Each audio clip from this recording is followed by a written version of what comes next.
This is Dante Williams, and you're watching Dante's Boxing Nation. Dante's Boxing Nation, what's going on, guys?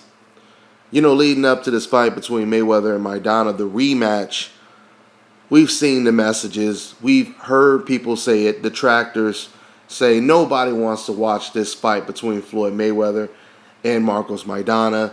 This is just another easy, cherry-picked opponent. I'm not going to pay for this pay-per-view, so on and so forth, right? Would it surprise you if I told you, despite this rematch having a strong undercard like the first fight did, despite all of the stuff we've heard these fans say about if they're going to pay for this fight or not, despite all of that, this fight is projected to surpass the pay-per-view numbers that the first fight did. So these fans say that nobody is going to watch this fight, and then it turns out more people watch this fight than the first fight. And first of all, let me go ahead and throw the numbers out that are projected at least. Yahoo's Kevin Iole, he projected that the numbers are going to be range around 925,000 views.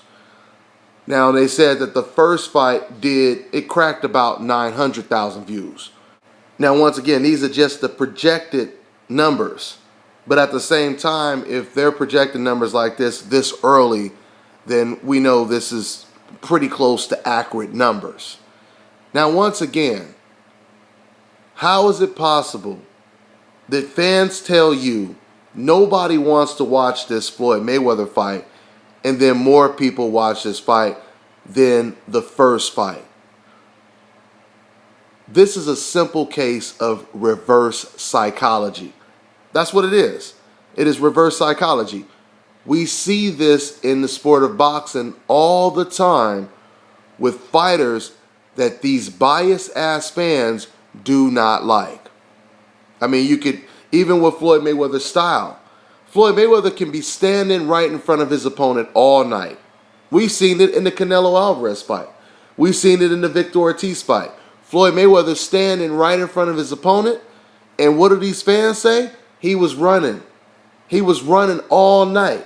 That's all he does is run. That is what you call reverse psychology. You know it's not true, but what are you going to do? You're going to throw that red meat to your base of haters, and hopefully they eat it all up and spread it around, and then they start saying the same damn thing. That's what it is. Andre Ward, another victim of reverse psychology. They sit here and they tell you, yeah, Andre Ward's good, but he's boring. Nobody wants to watch him. Nobody wants to watch him, right? But then it turns out Andre Ward did some of the best numbers on HBO, on a non-pay-per-view telecast. Matter of fact, Andre Ward's numbers were better than, quote-unquote, the fan-friendly Brandon Rios fight against Diego Chavez, okay? And keep in mind, both fighters, both Andre Ward and Brandon Rios, they were fighting against an opponent that was relatively unknown, okay? And Andre Ward, he did much better numbers on the non-pay-per-view telecast. Another victim of reverse psychology, Guillermo Rigo. Now, Guillermo Rigo, ever since he beat Donaire, they have hated this man. In fact, one of the people that I know from a major boxing website, I'm not going to say it, but I talk to him on occasions, and, you know, whenever we talk about Rigo, how skilled he is, the first thing he says, but nobody likes him. But nobody likes him, right? That's what he says to basically rationalize the reason why he doesn't give him credit for being one of the best fighters in the world. Now, what's so funny about that situation is he'll say, but nobody likes him when we talk about how good Rigo is.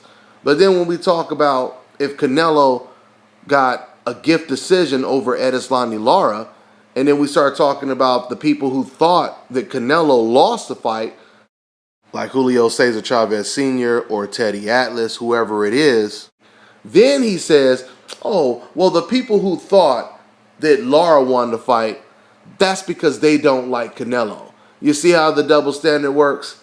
So when it comes to Rigo, it's a good thing that people don't like him, because that proves that he's not that good, according to this guy.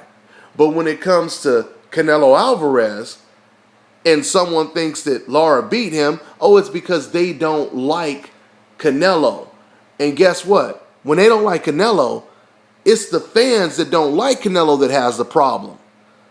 But when it comes to Rigo, it's Rigo that has the problem because the fans don't like him. You see how the double standard works? So the point I'm making is, they say, people like this guy I'm talking about, they'll sit here and say, oh, but Rigo is boring. Nobody wants to watch him. He's boring, he's boring, he's boring, right? Soon as Guillermo Rigo gets a first-round knockout, you would think the consensus would be, okay, now that's what I want to see. Now this and that, this and that. Do they say that? No. Guess what? They act as if the first-round knockout never happened, and they still say the same thing about Rigo. It's called reverse psychology. Don't believe your own eyes. Believe what I'm telling you. Hypnosis, right? This is what these people are doing. And quite frankly, a lot of them have been very successful at doing it. HBO's Jim Lampley, he comes to mind right away because he is a leader of the pack, okay? No man has done more for the decafs in the sport of boxing than Jim Lampley has done. And that's what his whole program, his TV show that he does, his fight TV show that he does, it was designed to discredit all of the fighters, all of the most relevant fighters that he can't stand, and to defend the decafs. That's what his whole show was designed to do. If you think about it, if you guys remember, the very first episode that Jim Lampley did, which is the only episode that I actually watched because I was hoping that this was going to be good for the sport of boxing until I seen how Jim Lampley started the show. Then I realized this was just going to be some Jim Lampley, bias agenda type stuff. But nevertheless, the first segment of his show, the first thing he did was made sure he completely discredited Floyd Mayweather for everything. Everyone Floyd Mayweather fought, they were either too old, too small, too tall, too young, too whatever. Jim Lampley had an excuse for every single win that Floyd Mayweather had, right?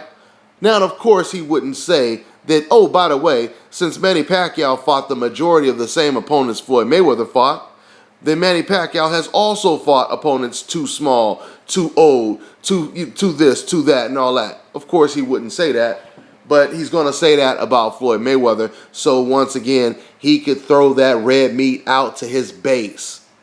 And he was very successful at doing it. Reverse psychology is what it is.